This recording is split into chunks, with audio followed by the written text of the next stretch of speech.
Hello and welcome everyone to a brand new series that I'm going to start today, and that is the top 100 anime of all time. Now, remember, this is a personal list. While I do take into account public opinion and things like that, I also have my own interpretations of the shows. So if your favorite show isn't on the top 100 anime of all time, or you think my ranking is ridiculous, that is totally okay. You can let me know all you want in the comments. That is totally fine. But I just want you to keep that in mind, just so that we don't have any crazy revelations on how messed up my list is. But we're going to start with some honorable mentions. And let's just start off with a show that a lot of people have an opinion of, Sword Art Online. Now, this show will not make my top 100, despite its popularity and despite how most of the public is so positively opinionated on the subject. I am the exception. One of the many, I'm sure. I don't think SAO was a good show at all. And I feel like why SAO is a bad show has been overstated, especially here on YouTube and whatnot. So I'm going to leave my personal opinion of it for maybe another video. If you'd like to know why SAO and these other honorable mentions are not on my list and why I do not like them very much, just let me know in the comments and I'll definitely make a video if you're at all interested. Another honorable mention that will not be in the top 100 is Attack on Titan. This is for multiple reasons. Now, I do not hate this show. This is my opinion. I don't think it's better than any of the 100 shows on my list, which there are some shows on here which you guys are going to be completely skeptical of and think I'm insane. That's totally fine. But Attack on Titan is a very average show in my opinion, especially considering that it just is missing a lot. I don't like the characters. The plot is very basic in my opinion. And there are so many plot holes that it looks like a Michigan highway. So it just is what it is. Another one which was going to be on my top 100 list until I remembered one more anime that I needed to put on it, Gurren Lagann, will no longer be on my list. If you want to consider it at 101, then that's fine, but I honestly think that this show is not bad at all. It's pretty decent. It's got its fair share of characters. I am not a big Simone fan, to be honest. But the show itself has a very good message, and while the plot is kind of inconsistent, I think the message and, some of the characters help make it not as bad. Of course, Kamina's unfortunate circumstances really hurt me bad. Honestly, I think the show would have been a lot higher rated, in my opinion, if Kamina had not done what he did. Not that he really had control of it, but you know what I'm saying. I don't want to give out too much spoilers in any of these in particular anime. Another show that's not on my list are going to be your basic shonen anime. Naruto, Dragon Ball Z, One Piece, Bleach. Get them out of my sight. Now, I know these are very popular anime, and most people will probably have them on their top 100 anime of all time. However, I do not, and there is a number of reasons for that, but the most prominent seems to be that these shows were simply too long. There are some exceptions, like Bleach was just terrible, and One Piece was just terrible. I know that that might not be very popular opinions, but when you have seasons or an entire show made up of filler, it just becomes a little excessive. But in my opinion, these shows, they get boring. For a lot of people, okay, I know people who have watched these shows, and what they do is they skip huge chunks of the anime, and then, oh my goodness, it's amazing. But to me, that does not make it a good anime. If you're skipping that much, it can't be a good anime. Am I right? So, in my opinion, these shows, especially if you have to get through 100 episodes of shit in order to get to the good part, I don't count that as a good anime, and I'm not going to sit through that. You know, people have the 3-episode rule, and these shows, most of the time, you're not going to make it past 3 episodes. People have this just memory of their childhood when these shows were big, and that's what makes them popular, and that's why they're still running. So now that they're good, it seems like they're a better show than they are. And for someone like me who wasn't able to watch anime until, I want to say I didn't start until about 2006, it isn't good. It just, I can't get into these shows, especially ones like One Piece and Bleach, where the first few episodes are really bad. So we'll have to neglect those ones for now. It does not mean all popular anime are off the books. I do have lots of shows that are considered very popular on my list. Do not get me wrong.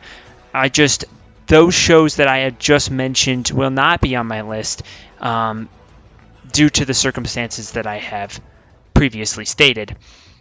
Without further ado, we should probably get into the top 100 anime of all time list, presented by Grandmaster Shaman herself. And we're going to start with number 100.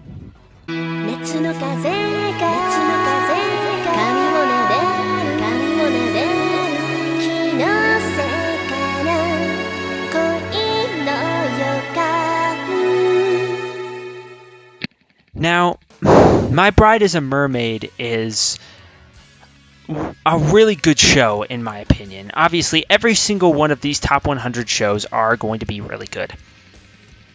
I feel like that's pretty obvious. Maybe I'm just overstating it, but for those of you who have never seen it, you should definitely go watch any of these top 100 anime on this list.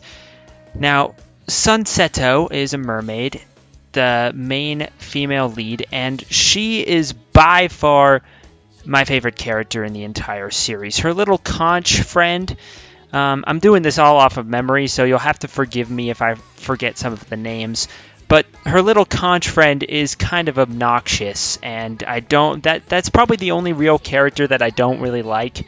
Between that and the hilarity of the guy in the astronaut suit and the monkey friend of the main character, this show is just absolutely terrific. And of course, Masa, you can't forget Masa.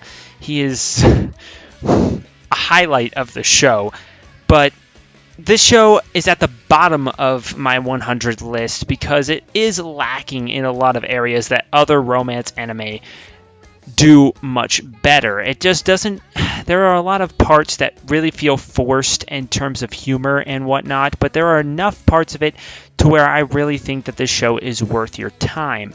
Everybody's going to have a different opinion on it, but I do believe that My Bride is a Mermaid fits perfectly at this number 100 spot.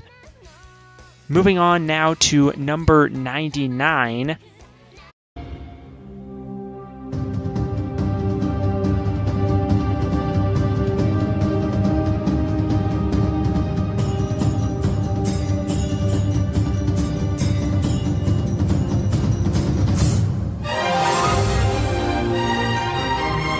Akatsuki no Yona is set in the Middle Ages and, well, probably way sooner than the Middle Ages, actually. But the main character, Yona, runs into some unfortunate circumstances in the very beginning of the show. It's not really a spoiler considering it was in episode 1, but her father was murdered. murdered by the one that she loves. And she is now a fugitive running away from the law in order to try and rebuild a group of people to take back the throne. And I have to say that this is a really good show of character development. From the beginning onset of when Yona is really timid and afraid of everything, to as she grows as a person, gaining more followers and trying to take back her empire. Now, the reason this one is 99 and not higher is because it doesn't end. And you're going to hear this a lot, because a lot of anime don't end. And honestly, that is a huge problem, and a reason why shows like this, which are really solid, are going to be lower on the list, because you want to see what happens next, and they just cut you off and say read the manga. And a lot of people don't have the outlets to read the manga, especially not legally. So I personally haven't been able to find out what happens after the ending of Akatsuki no Yona, and it really sucks. A lot of people really would like to see the ending, but if you have not, again, definitely go watch. Next up, we have number 98. そんな優しくしないでどんな顔すればいいの積み重ねた言葉で見えないよ君の横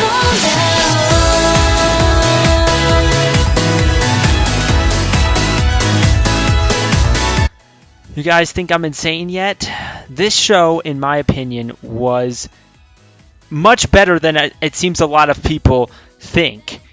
I think that the three characters that were mainly involved in the main character's love triangle were really interesting. They all had their own characters, and as the show develops, they become more and more well-rounded, except for, of course, you've got Amy, I believe her name is, who is kind of bland and one-dimensional in my opinion. She never had a chance. But you have Kuro Neko and, of course, Kirino, who are very, they start off as your basic cookie cutter characters, but they slowly develop over time into something a little bit more, something with a large following, which I happen to have been on the Kuro Neko train instead of the Kirino train. Not that I hated Kirino, it seems a lot of people do, but I do believe that this show is worth a watch. It is one of the most polarizing shows in terms of the waifu wars grouping that you will find, especially with its controversial ending. An ending I will not directly say, but it is definitely one that I personally would have not gone to. So moving on now to number 97.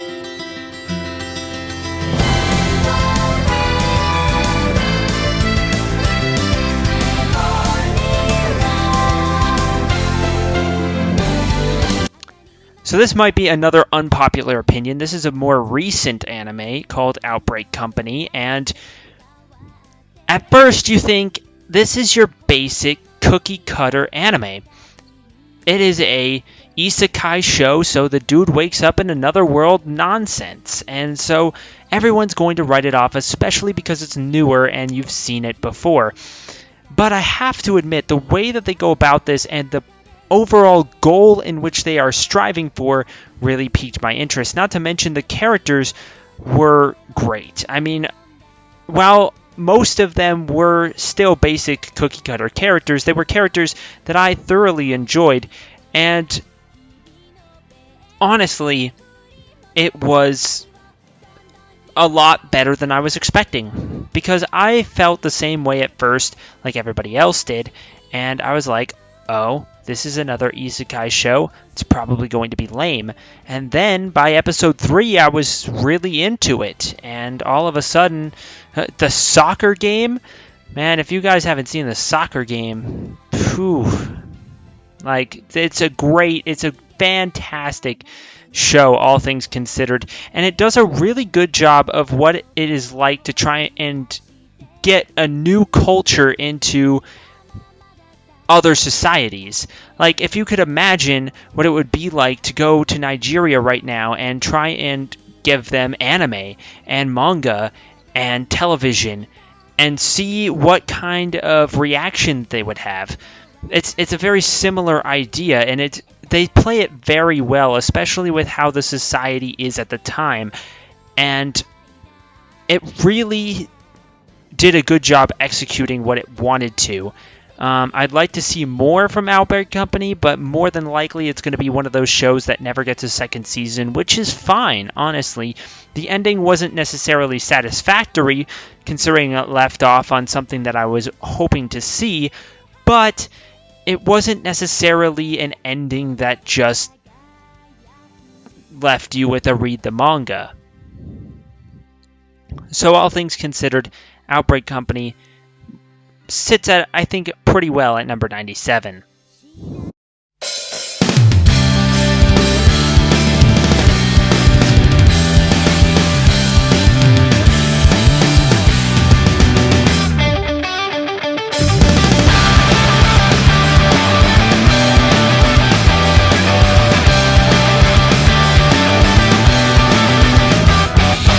Next up, we have a popular anime.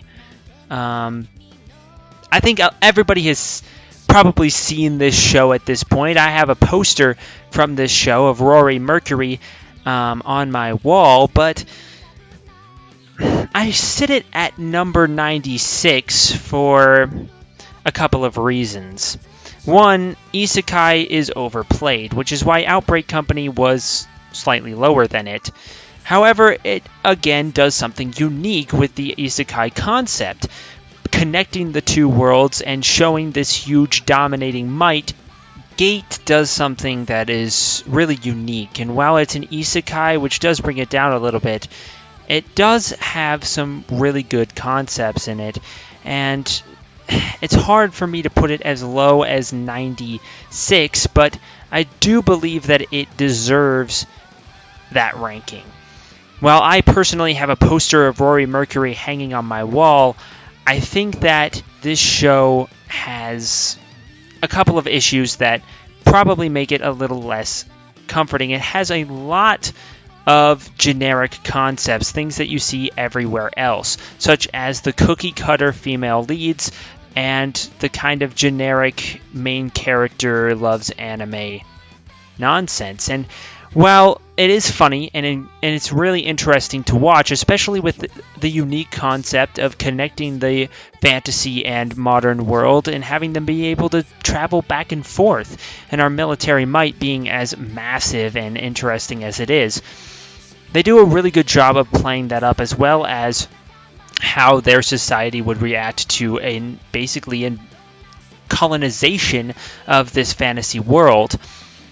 And because of that, I feel like this show has something really good that is worth watching, but it also has some drawbacks, especially with its kind of generic characters and, well, a lot of situations that are not very unique to the show and don't really add anything. There's a lot of situations where they just kind of throw in a concept and they're like, oh, this is what we're going to do this episode, and you've seen it everywhere else, but just with these characters now. So, good and bad, but I definitely think it's worth a watch.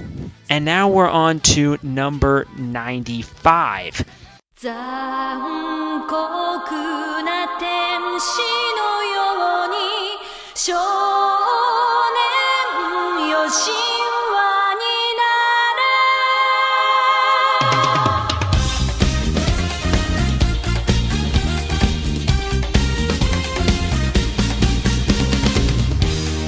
Neon Genesis Evangelion. Now, I'm not sure exactly how people are going to react to this one, considering that there are a lot of people that have this towards the top of their anime list of all time. And me, I wasn't as thrilled as a lot of people were.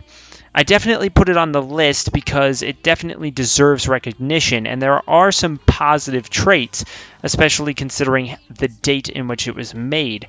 You have essentially one of the first tsundere characters in anime, as well as one of the first waifu wars of all time. It definitely set a precedent for later generations, and I can damn well respect that. However, with the main character and the plot that really I wasn't all that into, I don't know if it should be any higher than 95. Maybe that's a permission for you guys to hang me by a noose, but I think that this show gets a lot more credit than it exactly deserves. And while I do think it is a good show, I just don't know if I'd say one of the greatest of all time.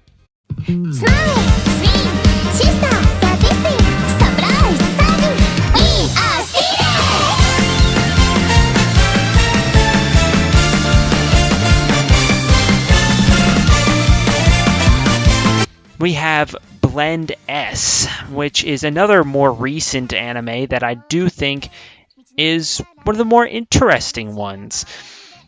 You have the main character having a problem with her facial expressions to whenever she smiles, it looks more like she's a sadist.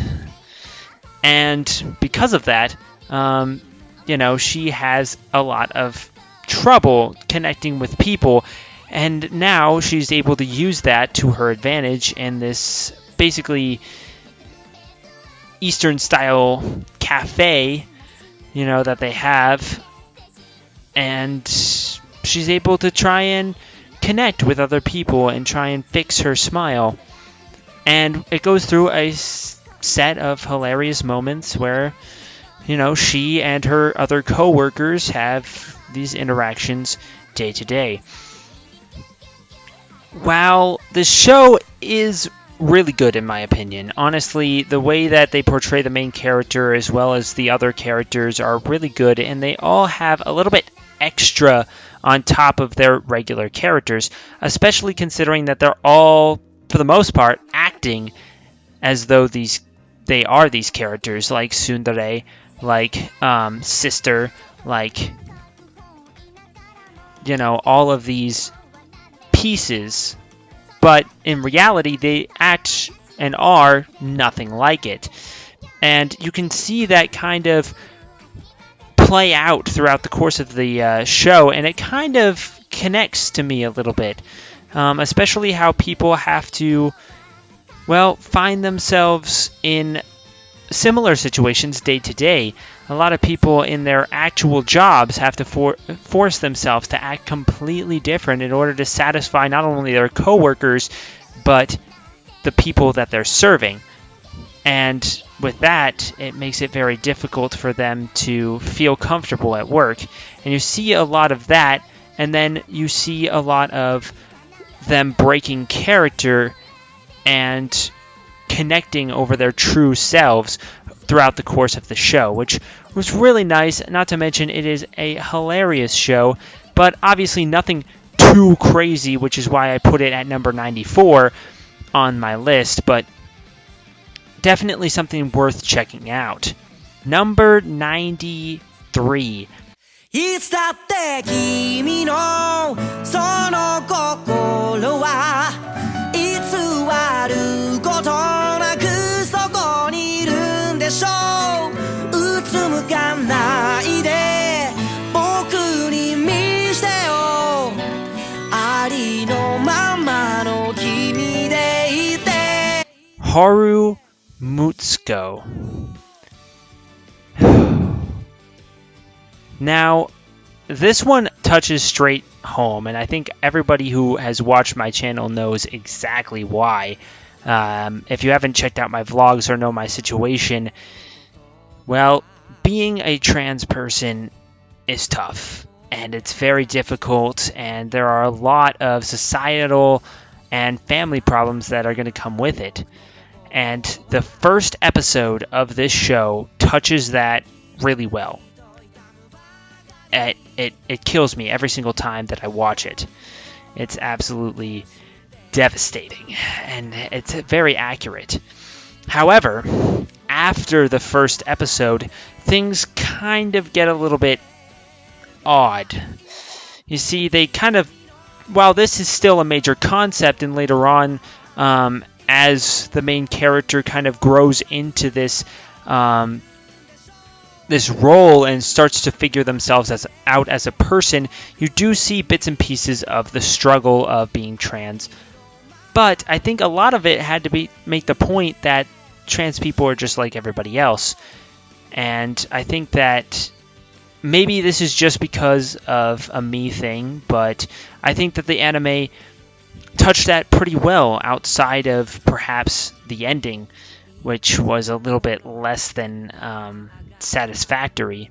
However, I can't complain too much because the ending of the manga, in my opinion, was worse than the anime.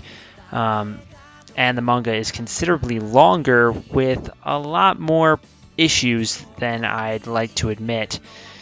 But I still think it's a very good show, and especially with the way society currently has these issues and how this is a hot topic, perhaps you might want to give it a try. I definitely recommend it if you don't, and perhaps it can give you a little bit of insight on how, well, the 1% feels. Next up, we have number 92.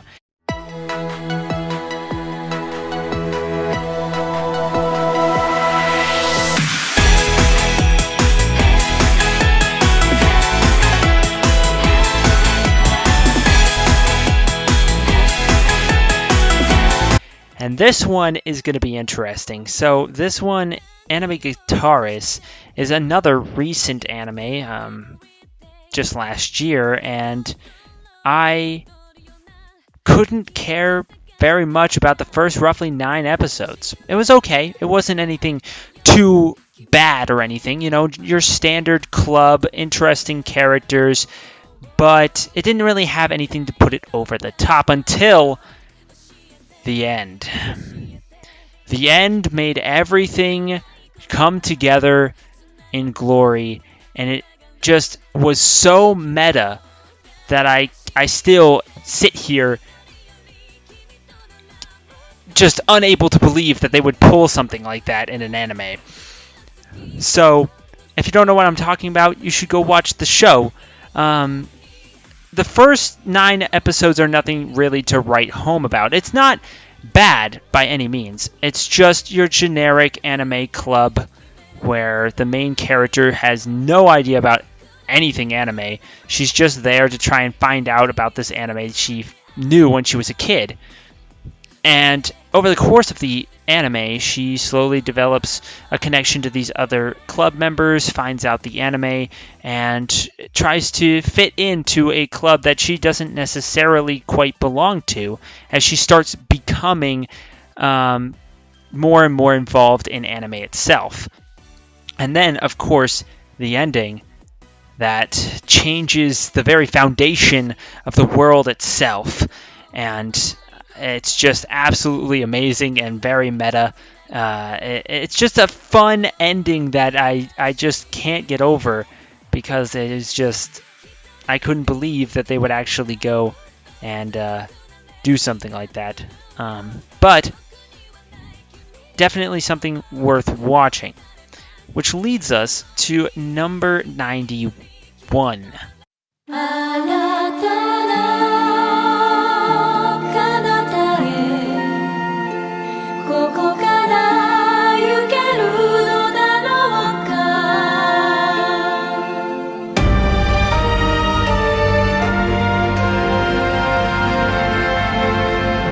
The final one of this episode. Kato, the right answer. This one, I think, gets a lot of... It's way too overlooked, in my opinion. This show, while I liked it, and the ending was terrific and perfectly well done, and it boggled my mind as I tried to I knew what they did, but it was, I would have never thought of such a thing. But terrific ending. But I think it gets overlooked a lot because it is a very political show. I mean, what would happen if an alien came to Earth and kidnapped an entire plane? I mean, things would probably not go very well, which we do see in the show. And a lot of it has to do with this connection between the alien and the people of Earth. And because of this interaction, we start to see this new technology from another realm, another existence, another plane of reality come and sweep the world. Changes everything. The laws of physics, energy, everything seems to change as this alien being comes to Earth and gives us the ability to do so much. But is it really worth it? Is having this kind of technology worth the possible, well, ramifications of our actions and of this overwhelming technical improvement over time? And that is basically what this show tries to discover and show us, as well as, well, a terrific ending that was just amazing. So, if you guys haven't watched Kato, you should definitely go do that. I'd recommend it, though, again, why is it number 91? Well, because there are a lot of parts where they sit and talk, and all they really do is speculate. And so, basically what they're doing is they're doing what you're thinking into the show. So you get a lot of scientific experiments trying to figure out exactly what this is. But I like that kind of thing. You might not. You might like a lot of fist fights, hardcore battles, but you get that at the end, so you might want to stay tuned anyway. So that's all for this episode. I hope you enjoyed it. Let me know in the comment section how crazy I am and why I probably shouldn't be reviewing anime. Really appreciate it, you guys. You guys are great. I look forward to getting number 90 through 81 in the next episode.